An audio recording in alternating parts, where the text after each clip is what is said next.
building dedicated to community, neighborliness, conversation, getting to know people. And to those of you who are joining us live tonight, yes, live by Ustream, YouTube stream, we welcome you that are watching live.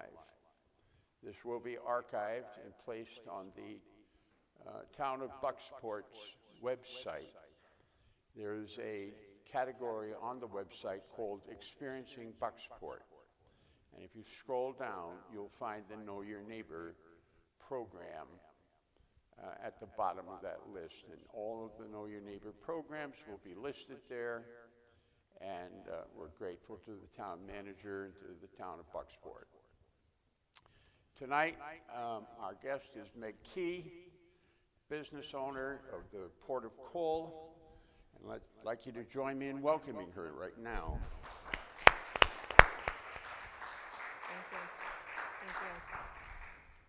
Thank you.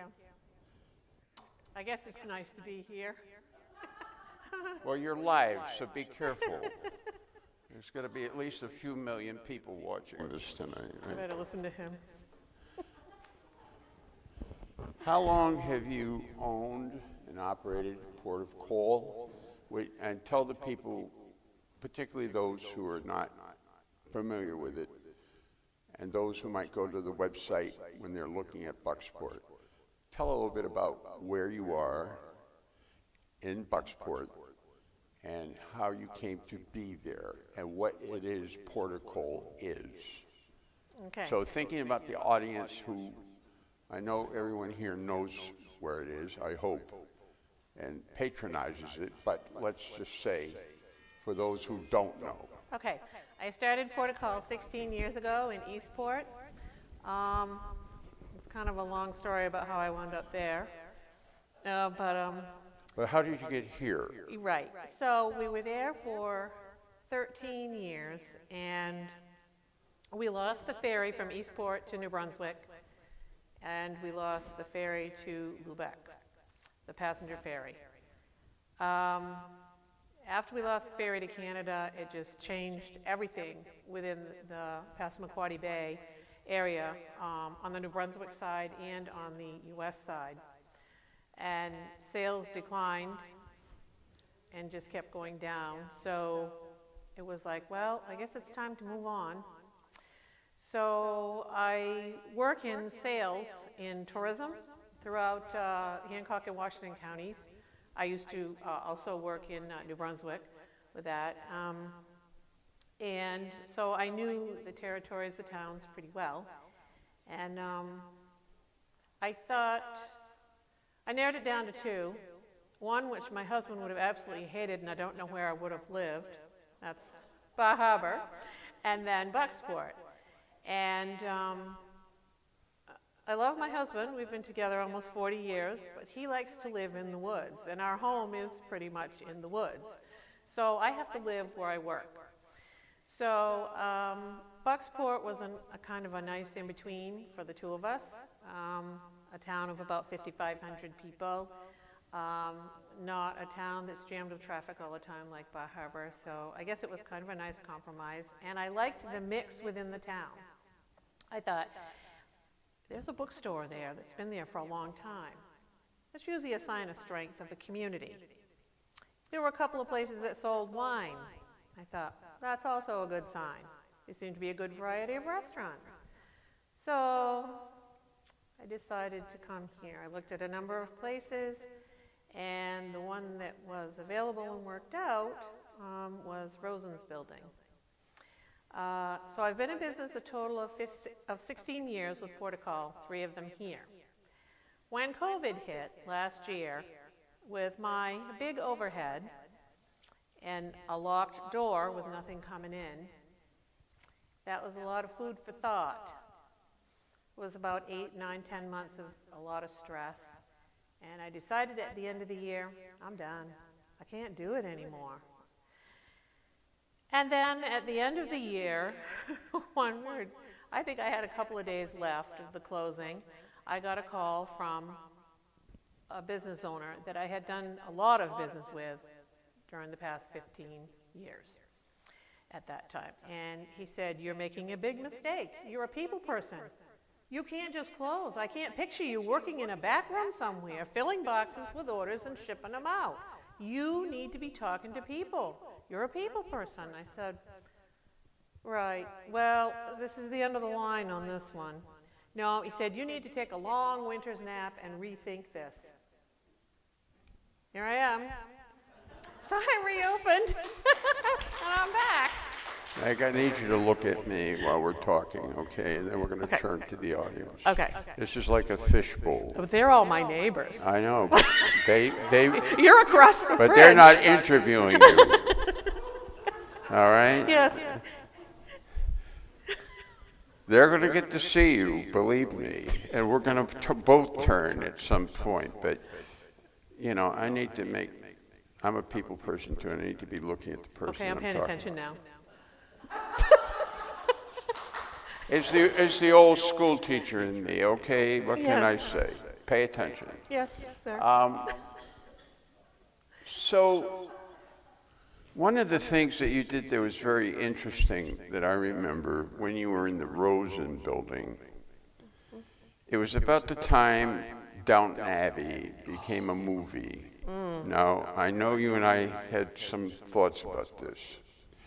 And you were a little ticked off with me because I beat you to the punch on sponsoring. Catherine and I sponsored the movie yes, at the you Alamo. did. And I think that's why you don't want to look at me tonight, frankly. I don't think he ever forgave me for that. I thought I gave him plenty of time, and then Yeah, they said who well, was... let me tell you something. You got to have connections, all right? But truly, with all the kidding aside, one of the things that you did that really impressed me was you put on a proper British tea. Now, I have to say, this was in the days when I sinned a lot by eating that stuff, right? Like scones and clotted cream and all this stuff that can give you a heart attack. But it was beautiful. Thank you. And you had a friend come down from somewhere, and she was dressed like one of those from downstairs servants. Right. And it was a marvelous time. And what struck me about that was, built on your people skills, that was a memorable experience. It was for a lot of people, and it was a lot of fun to do. She lives in Texas. She's been in the United States since, I think, the 60s. She's from England. She was born in England. And one side of her family was from the very wealthy. The other side was, well, one was the upstairs and one was the downstairs, each side. And so she had a fabulous collection of stories to tell, and she kept everybody entertained. She was A+. Yes. I think one of my colleagues went 2 different times. Yes, I believe so. You know, and I went just once. This was before, you know, I started walking the straight and narrow way with the food plan, which I don't need to get into tonight. However, but that was, what strikes me about that was that too was an effort toward community and neighborliness. And I think that that's at the heart of what we really are looking for in Bucksport. I'm working, Meg, with the hypothesis that many of us are tired of the food fights.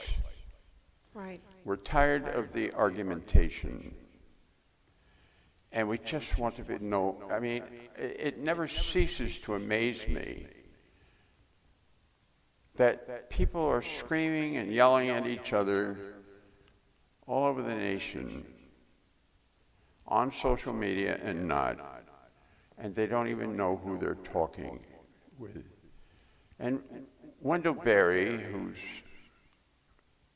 such a marvelous man, and you and I have talked about Wendell Berry, and I'm going to get to the other thing about the James Rebanks books in a minute, so Of course you will. they're going to be entertained, don't worry. But Wendell Berry said, in order to be a good neighbor, you have to know your neighbors. And so what I'm trying to do with these Know Your Neighbor programs, as you know, because you and I have talked aside from this,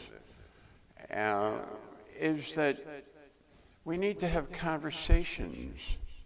There needs to be a safe place where people just talk. It doesn't matter whether they have an R, D, I, G, or any other letter of the alphabet after their name. It's not what this is about. We have to know each other, and I would proposition also care about each other.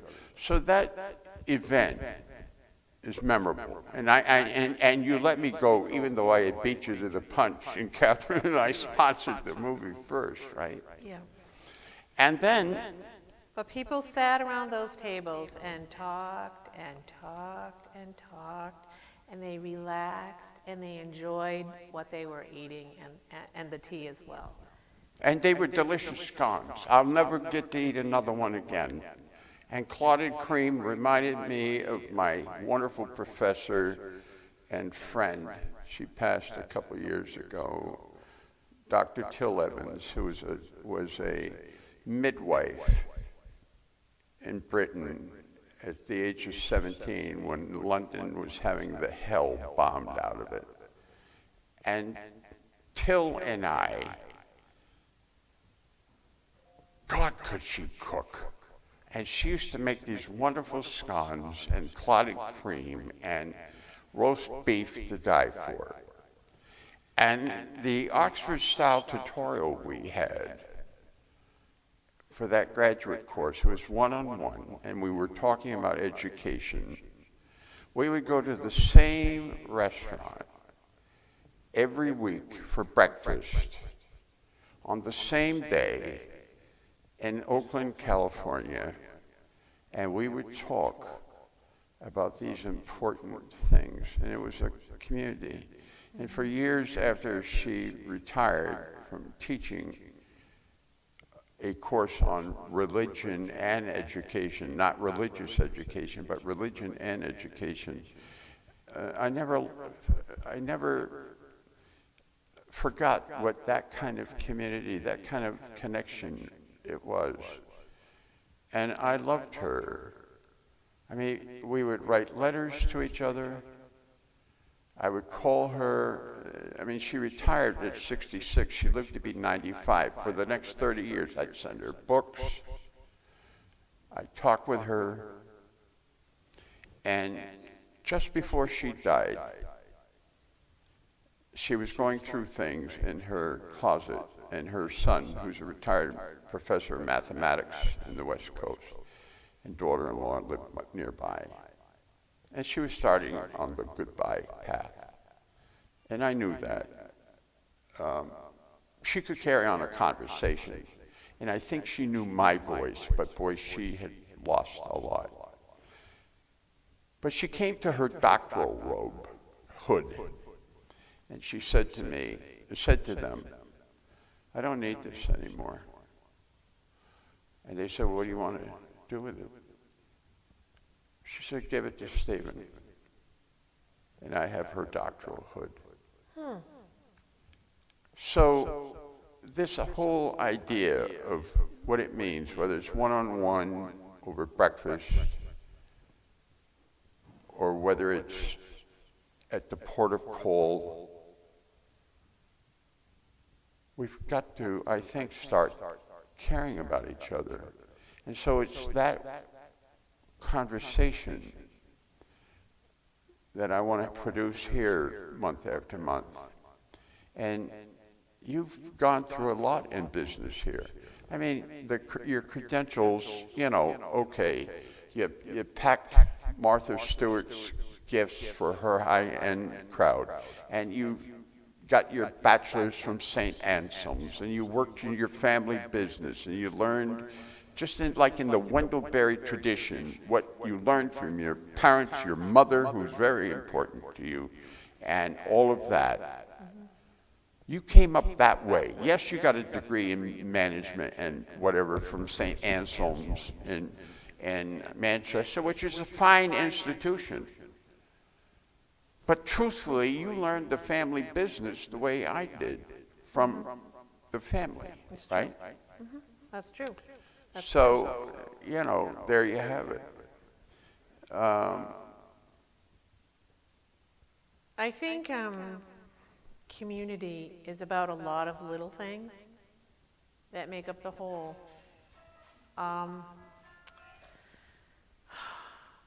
Different events, different things, like this meeting here, you know, this gathering here. When people meet up in my store, it's a lot of little things. I'd like to again do a tea. I've had a lot of people since then ask me if I would consider doing it again. I'd love to do it again. But, you know, things have changed since COVID. Everything has to be done differently. You have to consider the masks, the distancing, and everything. And of course, that was one of the questions that came up once we started discussing doing a Christmas tea here at Brown Hall as part of the Candy Cane Festival. Right off, people wanted to know, you know, have you considered everything regarding COVID? Yes, you know, we talked about that. I think a lot of people learned some valid things because of COVID. No matter who you are, what you do, there are people that could use your help. There are always little things that you can do to help. And even though I closed my business at the end of the year and what I had left, I donated to 3 charitable organizations, it felt really good to me. I mean, I know they appreciated it, but it felt really good to me. And it made me want to do that more. And I've said to friends of mine, we all need to give more where we can. And it doesn't have to be big. People don't have to think that they have to give big. Give small. Give whatever you can to help someone else. And I think that's a big part of community. Right. Collaborating and helping others wherever you can. So you took the advice of this friend. You must have taken a long winter nap because you're back, right? Yes. Not in the Rosen building, but you're back. And what's the street address? 69 Main Street. And do you sell online just in case people need I to? do. I have a nice website, portacallstore.com, that doesn't have a lot of the merchandise in my store. It has some. It's a representation of what I have at the store. But I'm trying to do a new one through my point of sale system, which would have a whole lot more on it. But I've run into some snags. Yes, that I need to get some technical help on to continue. So, one day, you and I are in a conversation. I'm sure you remember the scene. I'm sitting in my favorite chair. We're talking. And I'm sort of, I don't want to say pontificating. I don't pontificate. But I was certainly, you know, on a roll. Let's put it that way. And I was talking about books, having owned an independent bookstore, and blah blah blah, and all that. And $5 will get you a coffee somewhere. But I started talking about James Rebanks. And you matter-of-factly says to me, oh, I've read him 3 times. Well, one book I read 3 times. Right. I said, you've got to be kidding me. Are we talking about the same James Rebanks who's the shepherd farmer in Northwest England? And then what did I say? I said, yes, and I've read his next book too. And you said, you what? I was properly put in my place in that moment. I thought I was ahead of the game, but you had beat me to it. And I had a terrible migraine that night, and I just was barely functioning. And as I recall, Colleen Gross, who witnessed all of this, as we were sitting and talking, had an uproarious laugh out of She the whole did. thing. And then, of course, Catherine has to hear about, you know, how I don't know it all, which I know I don't know it all. But what drove you to that book was about the wool, right? There's Yes. something about the wool business, and can you talk about that? Sure. I had been involved in textiles as a hobby most of my life, well, off and on, and weaving, mostly for weaving, and weaving looms from this size to 6 feet. An old-fashioned loom that was made by a friend's dad. I'd take apart, put together. Every time I wanted to move it to a different room. And I don't know if you know anything about weaving, but the looms are rather intricate. Anyway, when the boys were little, I did shaker rugs, reproduction shaker rugs, wool, and a double overshot that I did with pillows. Those were like the old-fashioned quilts. And then at another time when I was into weaving, I was doing scarves, chenille scarves. They were real soft. And whatever I made was a real good quality, and I sold all of it. When I was doing the pillows and the rugs, I was selling them to everything I made was taken by an interior decorator. And then when I was doing the scarves, I had a store that was taking them that was in a more populated area than where I was at the time. And I've just always been interested in textiles and textile design. I was in a guild for a while where we would study, you know, fairly complicated things in weaving. And I think this has ultimately led to getting back into importing and importing from the UK, because I work with these mill owners that are family run, and oftentimes the people that I'm working with are 5th or 6th generation, you know, down through the family. So, and I feel right at home, because when I was growing up, my parents worked directly with importers. I was able to be a part of that. And then when I studied international finance, I got used to the differences with the dollar. So for me, it's really easy. I can look at something and I can understand what's going on. And when I do import stuff and buy stuff, it goes by whatever the sterling pound is for that day. So basically, whenever I'm ordering, it's a different price all the time, because you're going by whatever the sterling pound is for that day. So and I've just always loved sheep. So, and I have friends that have sheep farms. And so from the sheep on up to the finished garment, and what's going on in the textile industry right now as far as chemical dyes, what it's doing to the planet, and all of this kind of thing, leaning towards organic dyes, and this whole fiber shed bit where in the world, all over the world, they're trying to figure out better ways to save the planet with organic dyes and doing without the textile. A lot of studies with Levi Strauss and all these different big companies. I was reading him initially with my knitting group. I don't knit very well, but it's a social thing, I guess. And it was something I was holding at Port of Call because I had the space. People were looking for a place to have their knitting group meet. Community. Exactly, and it was, right.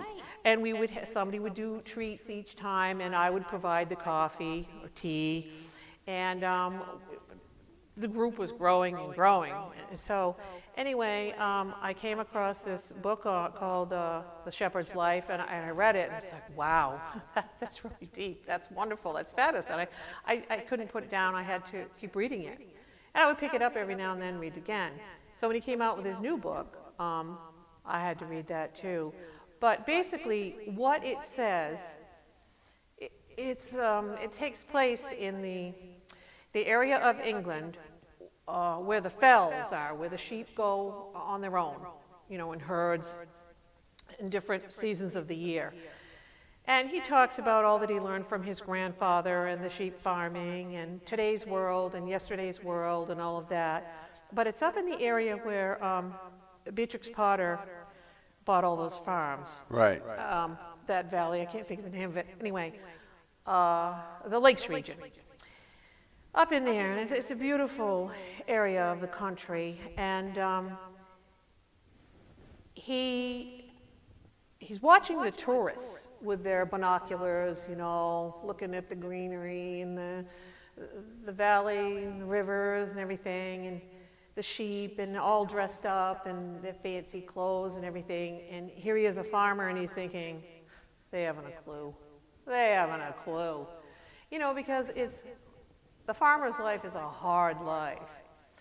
Anyway, he hated school growing up, and I think this kind of really got to me too.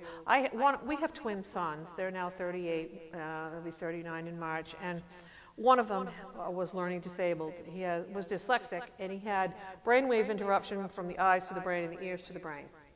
So he struggled with learning, and school was very challenging for him, very, very hard for him.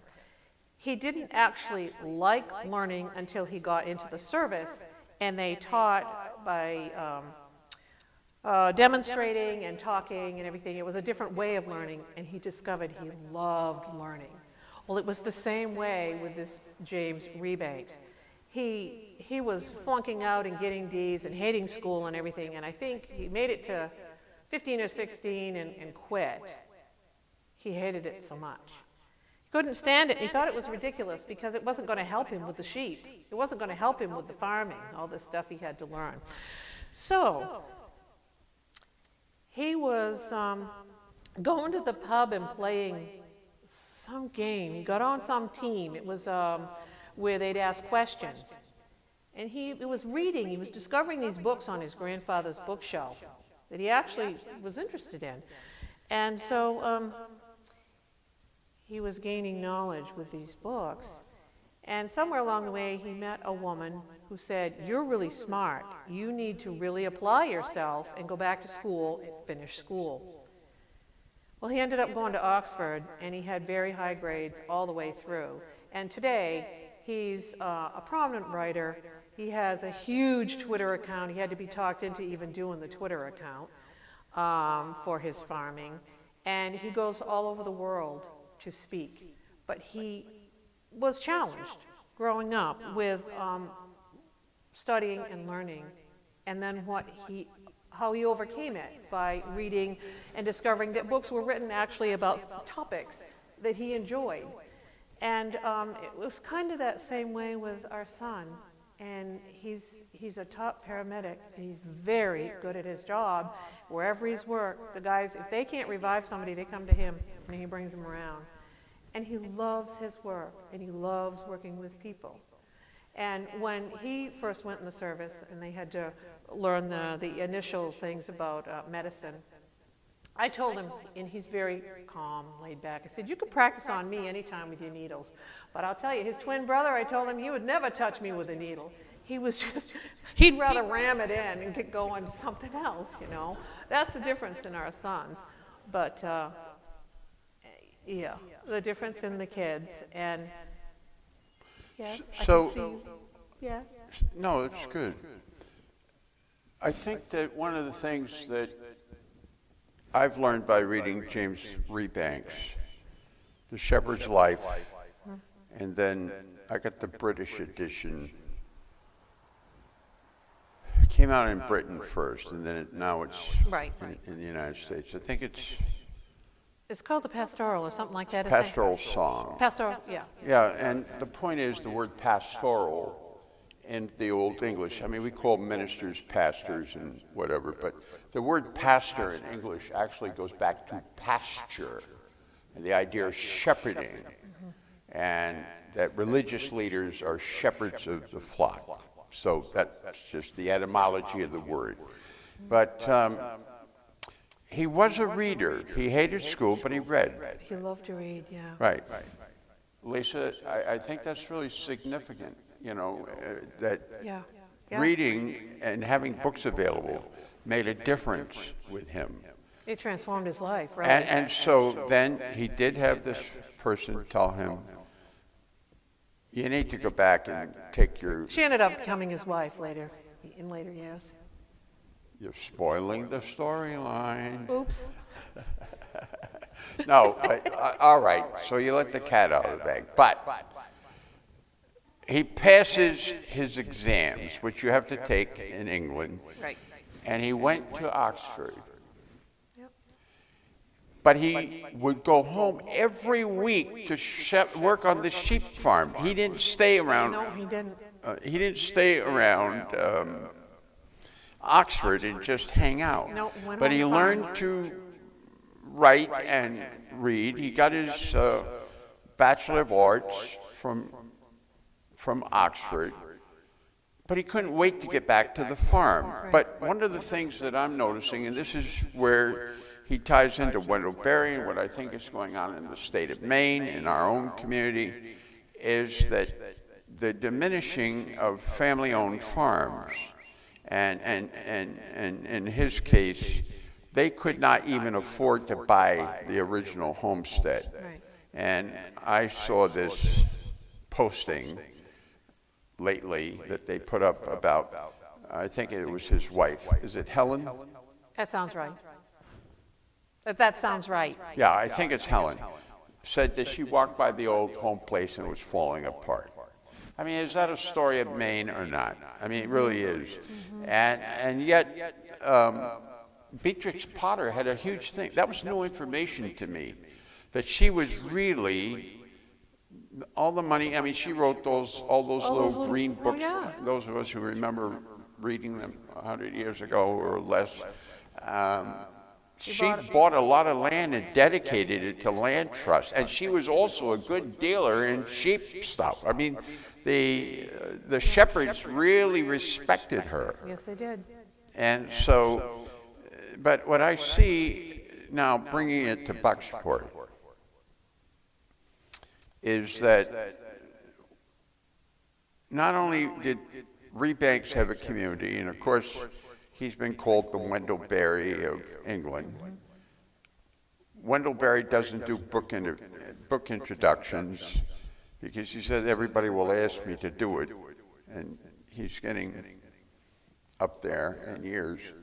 But he did write a book blurb for the cover of one of his books. And how I found James Rebanks was on the Wendell Berry website. And I thought, well, if Wendell Berry is selling this book at the bookstore, I'm going to buy it because, you know, I trust his choices. So that's how I got to him. I didn't work with wool or whatever. But I will say this, I understood Wendell Berry far better after I read those two books. And I know you read them 3 times, and I only read them once, but I'm going to just talk to my therapist about it, okay? That's all I can say, Beck. So, you have been involved, you were a leader of the Chamber of Commerce in 8 years. Jonesport. Eastport. Now, you're on the Community Economic and Development Committee here in Bucksport. Right. Newly appointed. Right. I'm the freshman.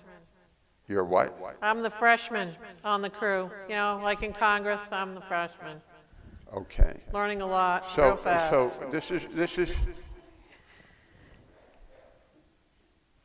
this is what I'm wondering. Given all your vast experience, international trade, your education, what you learned from generation to generation, that's so Wendell Berry, that's so Rebanks, that's so, you know, the county where my family came from, passing on that knowledge. Right. And now you're on the Economic and Development Committee. What's your take? What's your vision? Let's say your hope? What would be your hope for this town, given all you know, all you've read, your experience of starting and stopping and starting again? What are you hoping for? Well, I hope that I can be a voice for some gradual changes or improvements for the town. I have not come to Bucksport to remake the town at all, but I think there are some things that can happen to make it an even better Wendell Berry community. Okay, so can you give me let's say, one example. What would be one major thing that you think would make a difference for Bucksport right now, if it were to be followed? I mean, if you need a minute to think about it, we're going to come to questions. No, I just have to be very careful on how I voice We things. are shipping this to all the council members. Yeah, right, Okay. exactly. They're next week, by the way. Yes, I know, I know. Okay, they're going to be here next week. Every one of them I said know, they'll I be just here. got all my paperwork on that today.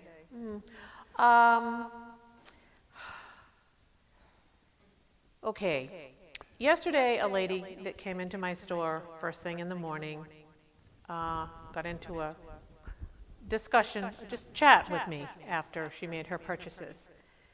And she just seemed to want to visit. I don't know if she realized I was new to the committee or not, but she was making some different comments. And she said, there are people in town that would like to say things, but they're afraid to speak up.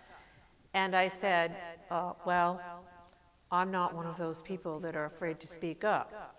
So I said, I hope that I can make a difference by being a voice for people in town that may or may not think like I do or whatever, but there need to be people that aren't afraid to speak up to make changes or make improvements. And I don't really want to get into specifics. But I'm asking you for one hope. Never mind the council for a minute or the economic. Right. I mean, if just looking at the town, I wish that we would. Okay. I'm just going to let the cat out of the bag and Okay. whatever, because The press is not here yet. He's supposed to be it's coming. like Roger Brooks says of Destination Development Corporation, who does studies of communities all over the United States, Canada, and other parts of the world. He says, no matter what you try to do, you are going to meet resistance. But if you take little tiny steps, you will get there and reach your goal. Right. So one of the things he talks about for downtown communities to make them successful is you need trees, you need flowers, you need shrubs, you need sidewalks, you need park benches. Okay. Is this the Strong Towns guy? No, I'm talking about Roger No, Brooks. but from the- you mentioned somebody's name and I couldn't catch it. All right, go ahead. No, I don't think I said anybody's name. Anyway, just the guy who runs that Destination Development, which is on community development all over the United States and Canada, where he does Yeah, that's who I'm trying to studies for. figure out what Roger you're Brooks. talking about. Yeah. And if you look at studies that are done, communities that have become highly successful, they have all followed this pattern. Now, it was about 5 years ago, because I was, or 5 or 6 years ago, because I was the chamber leader in Eastport, I was privileged to participate with this group of about 20 people for a $2 million grant that we had won to have a study of all these people come in from the DC area to go over within a 2 or 3 day period how to redo your community. And it's a Wendell-Berry kind of thing, bringing it all together, a place for the youth to be after school with all types of really good activities, taking care of your elderly, taking care of all of these different groups of people to make it a successful community. And what you do to a downtown to make it successful. And they're going to tell you right off, you need trees, you need shrubs, you need flowers, you need benches. And this is one of my goals. There, it's out there, I've said it. Good. For better or worse, whatever happens, but you know, that's how it all starts. In all of these studies and all of these communities that have done, I mean, it's fascinating. And they gave a series of pictures of progression of this little town that just looks so bare and barren. You'd think, my God, how are they going to do that? Step by step by step, with a series of progressive pictures, it showed it, photographs, it was just amazing, amazing. To be fair, I'm at the time in the program when I need to look at the audience with you. Yeah, I know, okay. It's been torture, Meg, looking at me, you know. Can I turn too? Yes, of course. Oh, good. I had to ask your permission. Oh, God, no. You know, I'm just a country boy Now I trying. can really join my neighbors. I'm just a country boy trying to do good, okay? So Okay. Just, I need the mic that we can pass around. And when we use the mic, I'm going to ask you to not keep it way down here or over here. You need to hold it up near your mouth and not move it until you're done talking, okay? And then we'll take whatever you ask, but this is being recorded and, you know, people are listening, and one of our neighbors bought this professional sound system and gave it to the church. I mean, it was an amazing gift to this church. And, you know, so anyway, enough of that. I'm wondering, and Meg, you're wonderful. I want to get as many questions answered that we might have tonight. Okay, great. I'll talk fast. You go first. No, I don't have them. Okay, let's get a mic over to the librarian, Lisa Ladd. And if you're looking for that interview, it's on the Know Your Neighbor page, on the town page. And I know Lisa's tired of me saying that, but anyways, that's it. All right. And just tell us who you are when you announce your question. So, Lisa, could you stand and tell us who you are for the audience that's being viewing this? My name is Lisa Ladd. I don't hear you. What's wrong with the mic? It's not the mic, it's her mask. My name is Lisa Ladd. I am the library director of the Buck Memorial Library, and I just want to mention to those in the audience who may not have seen this that Meg shown commitment to the library by contacting me and saying, how many people are, signing up for library cards? And I said, well, not as many as we would like. And she said, well, what if I offered $15 as a bonus to people to get their library card? And so for this month and a little bit of the end of September, anybody coming into the library has been issued a port of call $15 gift card. And for those of you who already have a gift card or have a library card, she is also offering $15 off of your purchase. And it's been a real win for us. And it's just, to me, the kind of partnership that I think we've been all talking about in these talks. So I just wanted to let everybody know. All right. Thank you, Lisa. That was very nice. I'm glad you added the second part of that, because I was going to say, I got my card. Nobody ever told me there was a 15 discount at your store, $15 thing, but Yep. you saved the day because I can go retroactive. There you go. All There you right, go. great. All right, another question. Let's go to the back. Please stand, state your name, speak into the microphone. I think probably move your mask so we can hear you. Thank you. Check, check. Hi, my name is Derek Cole. I'm an Hold it organizer. closer. A little bit closer? Okay. Yeah. My name is Derek Cole. I'm an organizer with Sport Pride and Solidarity Bucksport. Also doing a little bit of stuff on the side. For example, October 29th in front of Wilson Hall. What's your question? Well, I'm just introducing myself. We're doing an event on the 29th with storytelling in front of Wilson Hall starting at 6 p.m.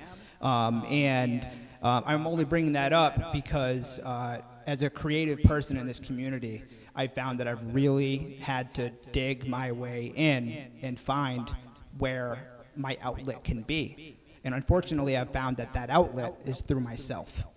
To piggyback off of your questions about Eastport, every time I visit Eastport, I notice progression. Every time there's something new. And it's not that something is closed. There's something new, whether it's a piece of artwork, whether it's a tree or a shrub. And not to focus on the trees or the shrubs, but what is Bucksport missing? And how do we get that feeling that Eastport has created, that energy? And how do you think that we should do that? I think it starts with people having a conversation around the table to see what is needed and then to discuss how you can make it happen. Thank you. Let's take another question, please. Thank you for all your work, too, behind the Oh, scenes. thank you, Derek. Thank you. I will announce that there is a Halloween thing, okay? You're driving in my lane right now, but I'll forgive you. Okay, another question, folks. All right, in the back, please remove your mask long enough to speak. Hold the mic right up to your, way up. Can you hear me? Resonate, that's better, right? Okay, I'm Julia. And I would like to flesh out what you have described to us. When there are trees and benches, people congregate. Yes, they do. They come together. Yes, they do. You know, and we have that in our waterfront, but the waterfront is its own thing down That's there, right. I okay? agree. We do not have that in our town. Our town is structured as a pass-through. We Yes. drive through it. Yes, There's nowhere to linger, right. right? Absolutely. And, I mean, I know sometimes in Belfast, it's really fun to walk around because they always create little spaces where there's grass, there's a picnic table, and there are trees for the shade. So I think that's just a beautiful thing, Meg, that you've said to us, because Thank you. if It we invites start- conversation. Yeah. It invites community, yeah, those things. exactly. And if the intention is to gather Yes, and to interchange for all ages, it's true. then we will make the furniture and the shade possible for that to happen, so, okay. Thank you, Julia. Thank you That for is so that. true. I want to take another question, or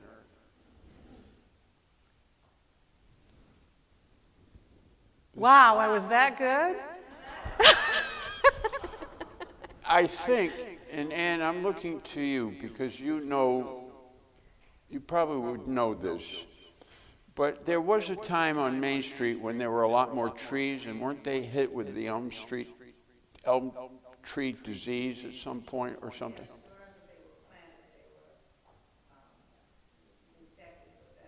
The Dutch Elm Disease. Yeah, that happened in a lot of communities. Right. And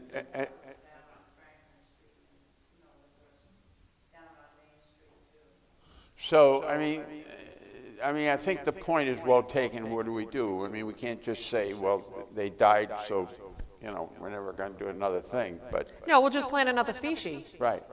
But are you concerned that, for example, that when the Alamo is open, there's a place to go for dinner before you go to the Alamo. Verona Wine and Design, I don't know where else is open. McLeod's is open on that, for that. Okay, so you have two places. But when the show is over, there's no place to really go and talk. I mean, it would be great, I think, to have a place to go. And I know that at one time, Kathy James was thinking about this, but, then things changed and she did other things with the space. But there was some idea that maybe she would have some kind of a coffee bar or, a place to get coffee and a bagel or something. We need a coffee shop. Wait, Yeah. so I guess the question is, for me, if we're going to move from being an aggregate in a movie theater, how can we make space for later, or even not just after the Alamo shows, but to gather with friends? Hey, call up and say, let's go meet at X, right? And have a drink, have a coffee, have a whatever you know. Once again, I think it starts with a group of people around a table. Different people from different aspects of life or whatever that can work together to make something like that happen. I mean, you have to make inquiries to find out from who's interested in doing something like that. And any of the aspects that are included in making something like that happen, you want those people around the table to have a discussion. It has to start somewhere. But I'm going to go with the thought. Remember the movie years ago, I think it was called Field of Dreams? Yes. If you build it, they will come. I'm kind of going with that thought. I'm all for conversation, but I think a lot of times we get lost in committee meetings, we get lost in planning, we get lost in doing surveys, and it's all wonderful stuff, but Right, but there has to be a place, there has to be a person who has the, financial means to make it happen, and then they have to want to do that particular thing. So that's what I'm saying, if you pull the right people together somehow, right. because you need the person that wants But to do it. but you agree that would enhance Oh, yes. Oh, because yes. we have people who come. I mean, before Catherine and I moved to Rhode Island, we would routinely come to the Alamo from Stonington, for God's sake. And where do you go? We just saw a great movie, or we saw a thought-provoking movie, or we saw some interesting people that we haven't seen for a while. And, where do you go? Right, but I'm going to tell you, like any new thing, it takes time. Okay? Are you suggesting I be patient? Somewhat, because you need the location, you need the person willing to do it, the financial means, and it's something up here that people have to get into their heads that there's a place to go after hours. Now, all summer long, I was open Thursday night, Friday night, and Saturday night till 8 p.m. Right. all summer. Right. Okay? And that was on my all my social media sites, and it was in my ads. I did some nights, most of the time it paid, but it should have been a lot better. Okay. People wandering around the streets. But It takes time. It's up here. Everything's closed after a certain hour. I'm not pushing back, but I am asking something. Yes. Is there a law, an ordinance, a rule that I don't know about, and there's a lot of things I don't know about, where we couldn't set up a few tables out on the sidewalk or something, just for the evening? Well, I hate to burst your bubble, but first of all, the town needs a certain number of feet on the sidewalk. It has to be left open, and it has to be enough for like handicap chairs and stuff like that, wheelchairs. Okay. If we found a place, I think it would be okay, but we need a place. But Julia pointed out in Belfast. I'd love to do something like that, honestly. Yeah, I know. And Belfast, let's just keep it honest, used to be a chicken town. And when MPBNA or whatever their credit card collector agency MBNA, went yeah. there, money poured in, and that helped. We don't have that. No. We can't even get Ocean. What's the name of that? Whole Ocean. Never mind. What's the name of that group? Whole Ocean. Whole Ocean. We can't even get them to answer the council. Their attorney speaks for them. Hello. You have promised us so much. Yes, Ann. Give her a mic. Let's give her a mic so we can hear her. This is Ann McCann. Yes, and how about Rufus Guggen's Park for a place to meet? Where's Rufus Guggen's Park? It's across the street from the Jed Prouty. Yeah, okay. Oh, I didn't know that's And what it what's was called. happened I to just the thought it was old, called the Veterans Park. Chamber of Commerce building. Right. I don't think there's anything in there, is there? It's for sale. It's for sale, but it would make a perfect location. Why don't we keep it? Pardon? Why don't we keep it? Well, I guess, yeah. That's a possibility. I'm looking for anything at this point. It is a really good idea, though. So I'm going to go to the back, and Tracy here has her hand up. So please mic her. Tracy, if you would remove your mask. Tracy is Executive Director of HOME, H-O-M-E, with periods between them. And Tracy, you have a question? Please hold it up real close. Sure. So I'm wondering, Meg, if you have any advice if someone was watching, they wanted to start a coffee shop or something where they could congregate downtown. What advice would you give somebody brand new into business with the pace of starting out, knowing that it takes time to get a customer base, it takes time to get income coming in? Do you have any advice for a newcomer if they wanted to come into Bucksport, open up a coffee shop in our town, or open up another restaurant or something, brand new to the game? Oh, well, brand new to the game. Well, if they were going to open a restaurant or a coffee shop, they'd have to know the proper markup. They'd have to know how to do the numbers to make it work, okay? So I would hope they would at least know that. And then have a gauge on, well, they could go see someone from SCORE, okay, or someone from the SBA. Actually, I was an advisor for the SBA in New Hampshire for people trying to get into importing. But seek out advisors that are there, and there's a lot of free advice out there from the SBA and from SCORE, and maybe even some local people. You need to know your numbers. Money in, money out, before you do anything. You need to have that all figured out. At least that's my advice. And then once you get into it, don't think that just because you open your door and you hang out your shingle that the business is going to come pouring in. No, it doesn't work that way. My advice is marketing. And you need an understanding of marketing, and if you don't have it, you go see somebody, because today the world is so competitive that you need all of the pieces that make up the pie. You know, whether that's social media, newspaper, radio, TV, whatever, you know, tourism publications, whatever, depending on the type of business that you're in.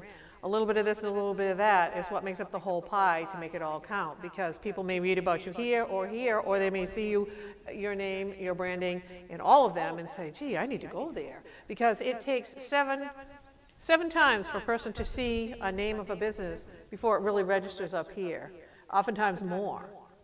And basically when it comes to the printed page, you've got 2 seconds to get somebody's attention on a page. You better do it right if you're spending the money. But yeah, there is a lot of free advice out there, Tracy, for people. But I think a lot of people have been in business and they want to try something different. But yeah, you're right, new people leaving one career and starting another, yeah, they should look into some advice probably from SCORE or the SBA, and there's a lot of really good advice out there. I want a coffee house, or I want a diner, I want something. That's just me, maybe I'm alone. No, we do need a coffee shop, I think. And I think it needs to be open. Oh, yeah, that always helps. I remember when no, I mean not. No, I know what you mean. Open, not. DD closes at what, 7? Yeah, well, I think something like that should be open basically 7 days a week. Hire help. Because this, I don't want this. Well, you can't pay them $7.85 an hour and keep them. No. But you need to. Not that I'm going to get into that. No, but you need to have your doors open, because the last thing a town or a city or whatever, or a community wants the reputation, nobody wants the reputation of being closed. Right. And that was something that came up in Eastport years ago, and that's something that I've been hearing around here. So I think there's a practical suggestion that Ann McCann has made. I'm committed to seeing what we can figure that out. I think, wasn't there a kitchen in that space or something in the old chamber building? There were bathrooms downstairs, I remember. Right. Where was the kitchen? Across the hall, across the street. No, I know where the building is. I'm saying, where was the kitchen in the building? Oh, they had it downstairs? That too? The old chamber building, yes. Yeah, the one downtown that became an event center. Right, it's two buildings up from the town office. Right. Yeah. Oh, really? I don't know how complete, but there was a counter and there was, I think a stove in there, and So I realize it takes time. This is why we're doing the monthly program, folks. But I think that this is a place where we have to ask ourselves, I know it's definitely something the community wants, because I've had a number of people, quite a few people, say to me, don't you wish we had a coffee shop in town? Is there a coffee shop in town? And I hear that a lot from travelers. Where's the coffee shop? You know, I don't have one. Yes, Catherine, Nancy? go ahead, Nancy. Let's mic her, please, so we can hear. While you're miking her, we were at Verona Wine and Design one night, having dinner with friends. Believe it or not, a couple of people liked me enough to be seen with me in public having dinner. So, and there was this couple behind me, and you know me, I'll talk to anybody. And McCann says, yeah, you're right. Anyways, and so I stood up, and they said, we were kind of overhearing the conversation, and we're here, we live in Key West, Florida, we got our boat down at the marina, we love this European style of Verona wine design, and where could we find out what's going on in town? I said, well, first of all, welcome. We're glad you're here. And secondly, go to the community pharmacy tomorrow and get an Enterprise newspaper. They'll be open. It will have things in it that are going on. And it was a lovely exchange. It was a lovely exchange. And we have people who come through here all the time. This building is being frequented, Brown Hall is being frequented 7 days a week. From Scottish dancing to, we had an indoor bake sale and yard sale, and I was over there working and selling stuff. They said I did pretty well. I'm getting that from the people running the show. They said, we made money because you talked to people. But a couple of vets came in separately. And I said, one of the things we want to do in Brown Hall is have a dinner for the vets and their families who served their country. And I don't know when we're going to pull it off, but what do you think? And one guy talked to me, and he told me who he was. And I said, you know, it's interesting because I had a young woman with that last name. His last name was Bridges. And I said, I had a young woman in Stonington when I was teaching at the high school, life skills, to students with exceptionalities, grade 9 through 12. She was my teaching assistant. And boy, she was good. He said, that's my youngest sister. I said, you are kidding me. I said, what do you think if there was a dinner honoring vets? Never mind what you think about war. That's not the question here, folks. How about just honoring people? Giving them a place where we show them respect. I mean, they got drafted, most of them. They didn't start the war, they didn't end the war, they just fought it. So I said, what do you think? He said, I think that'd be a great idea. He said to me, I would tell my other friends. This is what I'm talking about, folks. I said it would be free. Everybody loves free food, trust me. But it would be for the vets. We're going to do it. I don't know how we're going to pull it together, but we're going to do it. The young man that was here the night, I think, Lisa, I interviewed you, and he stood up, and he wanted to know about canning pickles. We're working right now on getting a grant money and for Brown Hall where people can learn to do some of these old things, old school, farm to table stuff. That's what we're doing. This is not about religion in Brown Hall. This is about community and building neighbors. And having fun together. And having fun. So, with that, I thank you for your questions. I want to give you a couple of quick... Oh, I'm sorry, Nancy. No, I'm not stopping, Nancy. Stand up. You're a vital part of this. Sorry, Nancy, you're on. Well, It's her I've just fault. had a few thoughts while you're talking, Meg, and thinking about economic development, thinking back to the heart and soul process that was a couple of years Another thing I want to bring back. of getting, asking people, hearing the stories of what matters to them in community. So when I think of economic development, I want a community that meets the needs of the people. Right. The people that live here 12 months a year, and what kind of a vibrant downtown draws lots of people. And I understand I'm not a money person, so, I understand that tourism is probably very critical for businesses in summers. But Roger Brooks will tell you, you need your local people to commune downtown first before your tourists will follow. And that's what I feel like, That and, is and I true. remember a couple things, and one was a coffee shop. What were some ideas that people had? And this is a diverse group of people. We need a place that we can gather. We need a place that stays open after the Alamo shows. But that was all for really middle and older age people. Young people in this community, very few come downtown. There isn't any, they said there's nothing for us to do downtown. And so again, economic development, what brings families to this town and brings the families into the main street, but because they're kids. I remember Christmas, the holiday time when we had the Rosen Building for Heart and Soul.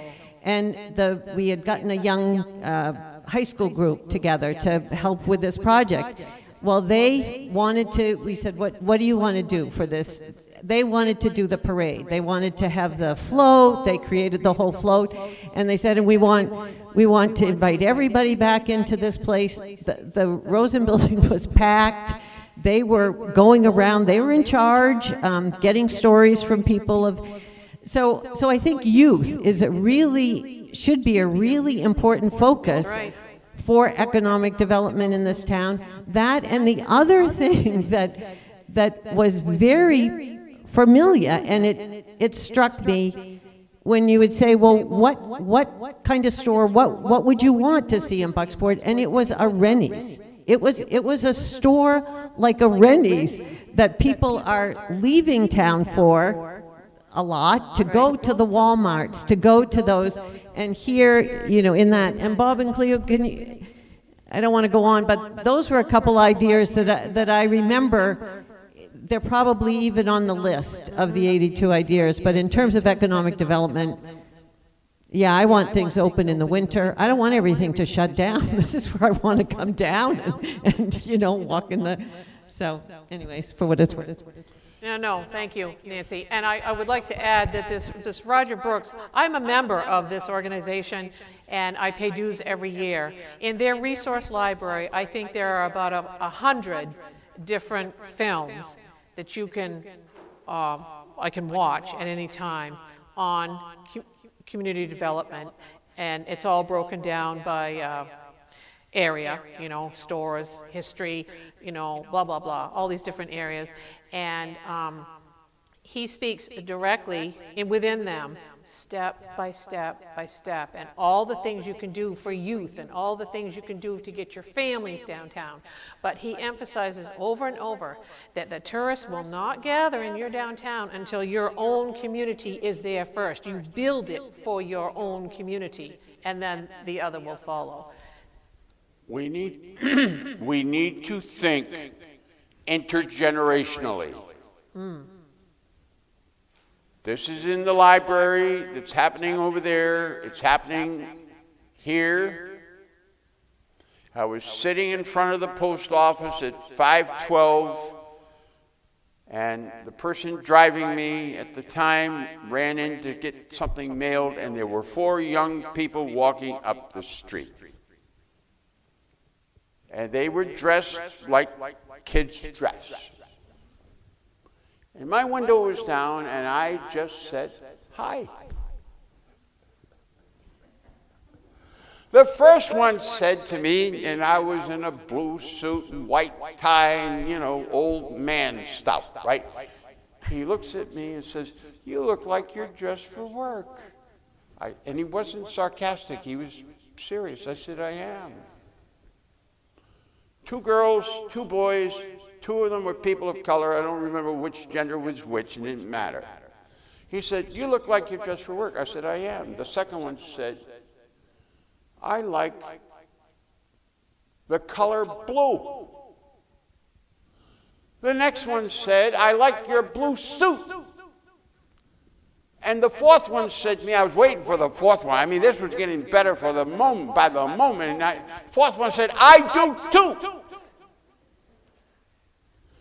The Reach kids have participated in the food pantry. The Reach kids at the Reach school, and I know Seth LaPlante because he used to teach over at the school in Stonington, where I was chair of the school board.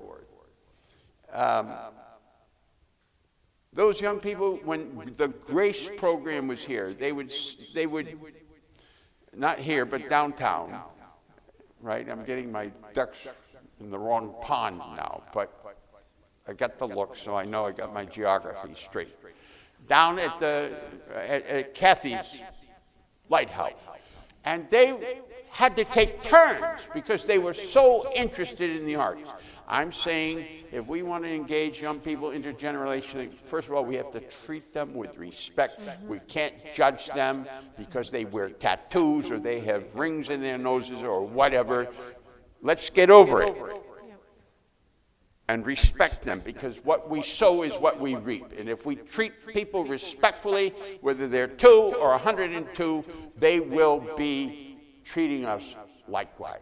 And I have found when I dialogue with these young people, and a lot of them come through here and talk to me, because this is a safe place and a neutral place. I listen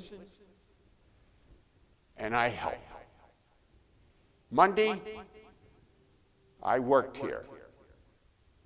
And a woman called me at 4:30. I answered the phone. She said, are you open? I thought, well, I just answered the phone. I said, well, how may I be helpful? I didn't say I just answered the phone to her. I'm thinking to myself. I'm telling you what I think. I said, well, how can I be helpful? I didn't know what she needed.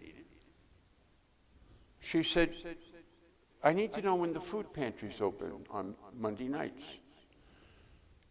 And I was a blank. I knew it was open. I said, can you hold the line?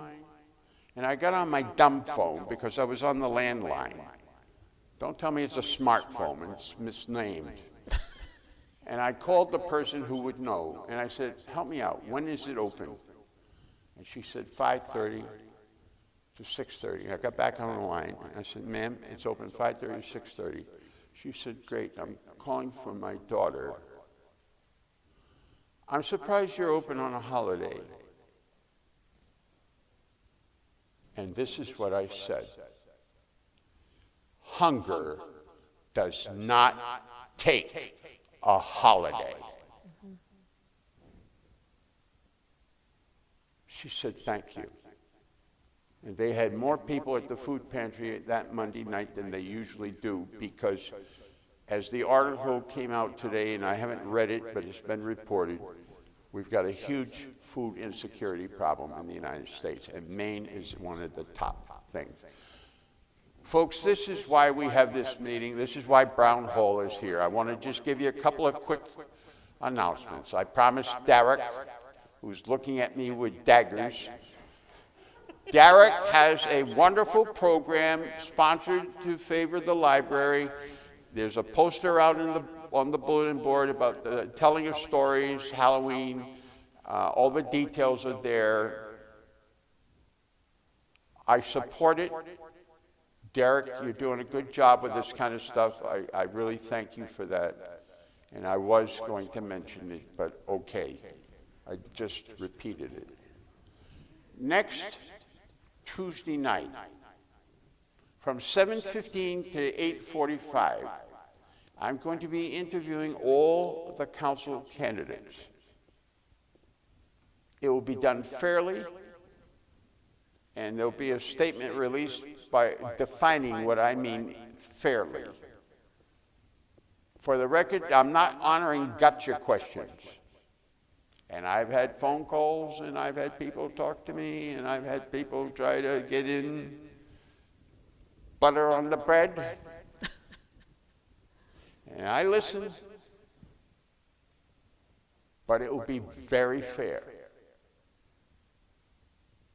This is a nonpartisan election. And it's not going to be a food fight. It's not going to be ideological. My basic question is going to be, what do you see that you can do to help make Bucksport a better place? And I don't care how you voted last time or what you think about leaders in D.C. I want to know what you think about what we're doing here and how can it be a better place. That will be 7:15 to 8:45. It will be broadcast live on YouTube. It will be archived on the town website, and it will be available. How questions are sent has already been published in the Enterprise. And then, on a lighter note, on October 26th, which is a Tuesday night, I'm going to talk about Wendell Berry's Hannah Coulter. And get the book. We're going to have a discussion. It's going to be fun. Have I told you I love Wendell Berry? Yes. I got to tell you a quick story. I was fooling around on my computer at home yesterday, and there was a Wendell Berry folder. And I clicked on it because I couldn't remember what was there. And there was this wonderful picture of him in that file. And then there was these questions. You know, technology is kind of...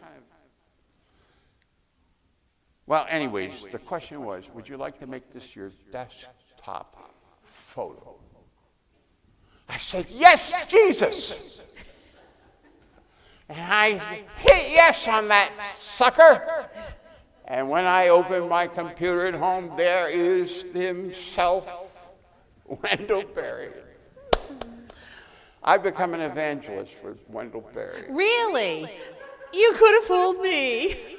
And I would like to take this opportunity, Dr. York, to thank you very much for interviewing me as part of your Get to Know Your Neighbor program. It's been a privilege, and actually I thought I'd be a nervous wreck tonight, and I've actually really enjoyed it. Was it okay looking at me? It was okay looking at you.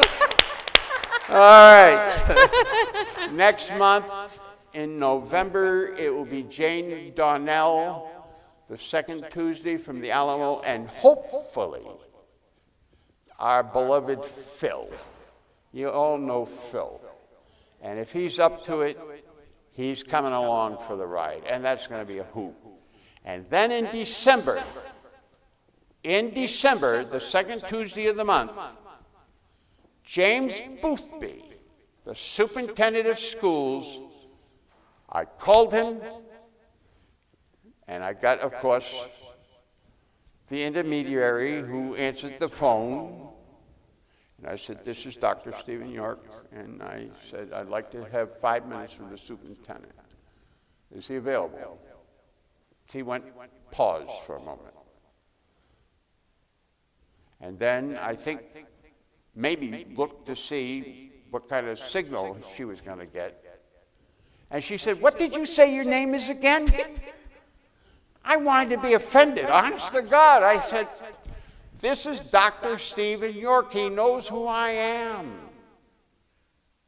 He got on the phone. He said, I am honored that you would ask me to be a guest on the Know Your Neighbor program. It is so important what you're doing. He said, it's really all about communication, isn't it? And I said, yes, doctor. Yes, Mr. Boothby, it is. By the way, I said, this is Stephen York.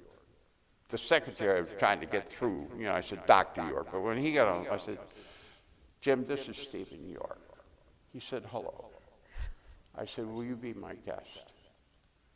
He said, I'm writing it right now in my book as we speak. He's like me.